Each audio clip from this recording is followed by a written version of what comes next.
Assalamualaikum young people, good morning. Kita kembali ke Get Along with English, materi pekan kedua untuk kelas 12 SMK. Setelah pekan lalu kita membahas tentang offering help, di pekan ini kita akan membahas tentang report text. Selamat menyaksikan. Report text. Pengertian report text. Report text adalah jenis teks yang digunakan untuk memberikan informasi tentang sesuatu secara umum atau apa adanya. Report text masuk ke dalam jenis descriptive text. Walaupun memiliki fungsi yang sama, yaitu memberikan informasi tentang sesuatu, report text hanya menjelaskan secara umum dan tidak khusus, berisi fakta-fakta ilmiah. Nah, contohnya biasanya kalau kalian mendengarkan berita atau menonton acara berita, nah, apa yang disampaikan oleh hostnya atau pembawa acaranya itu yang sejenis report text. Nah, untuk itu pekan ini kita akan membahas materi tersebut. Selanjutnya, kita akan membahas struktur umum dari report text itu sendiri.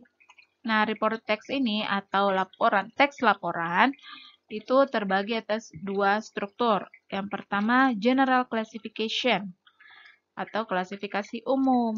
Kemudian ada yang kedua, descriptions atau deskripsi. Nah, atau kata lainnya penjelasan. Di general classifications itu biasanya berisi tentang pengenalan berita apa yang sedang dibahas di teks tersebut. Dan biasanya posisinya ada di paragraf pertama. Jadi bagian pertama ini berisi pernyataan yang menjelaskan subjek laporan, keterangan, dan klasifikasi secara umum. Kemudian di bagian keduanya, description-nya. Nah, di sini di paragraf kedua ini atau di bagian kedua ini dan paragraf-paragraf selanjutnya itu disebut dengan deskripsi atau descriptions, di mana menjelaskan tentang berita itu.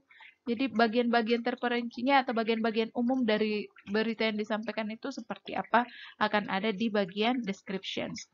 Nah, contoh report text ini biasanya kalau kalian sedang menonton berita.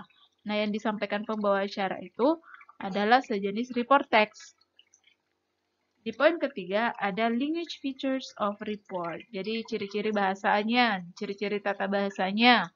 Yang pertama, introducing group or general aspect. Yaitu memperkenalkan masalahnya apa dulu yang pertama di bagian paragraf pertama. Kemudian, using conditional logical connection. Di sini using conditional logical connections maksudnya itu kata penghubung.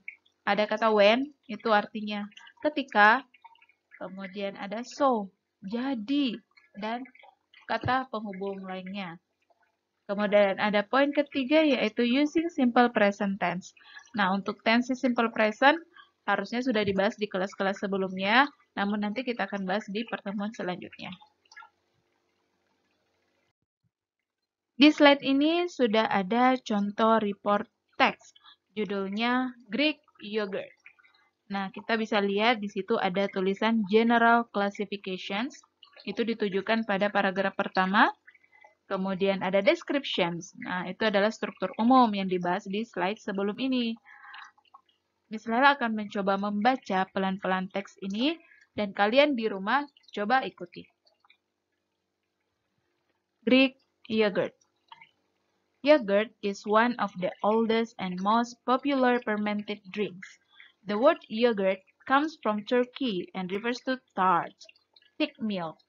Yogurt does not have one single origin. However, you can find yogurt in nearly every culture that kept animals for milk. Yogurt has several varieties. One of them is Greek yogurt. To make Greek yogurt, regular yogurt is strained extensively to remove liquid whey and lactose, leaving behind a thicker textured yogurt. The process for making regular and Greek yogurt starts off the same.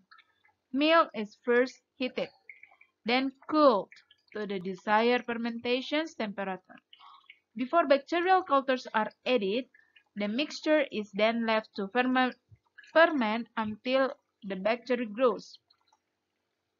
Produce lactic acid and gels the milk proteins to produce regular yogurt. Greek yogurt has almost double the protein of regular yogurt. Unless you are using the non-fat varieties, Greek yogurt has about 3 times the saturated fat than regular yogurt.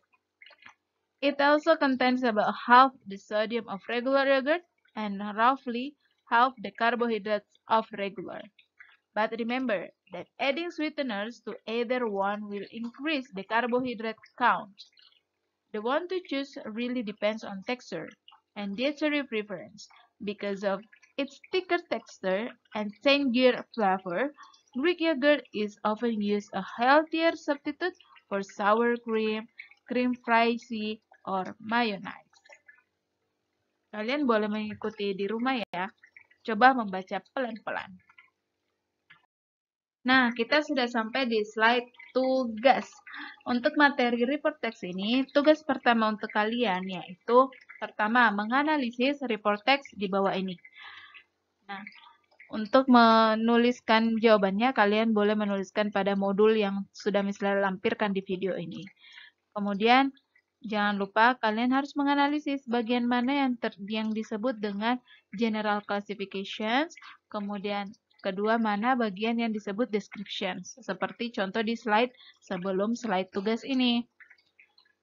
Kedua, yaitu kalian harus menerjemahkan teks di atas. Tuliskan pada space yang misalnya sudah siapkan pada modul kalian. Mudah kan? Nah, kita sudah berada di slide terakhir materi pekan kedua untuk kelas 12 SMK kali ini. Di slide ini, misalnya bisa menyampaikan bahwa kalian harus tetap sehat, tetap happy. Dan jangan lupa like, comment, share, and subscribe video ini untuk mendapatkan notifikasi di video selanjutnya.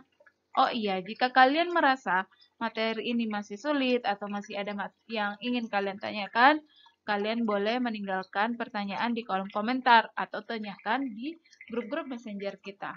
Misalnya, tunggu tugasnya. Harap kalian menyelesaikan tugasnya tepat waktu. See you next video.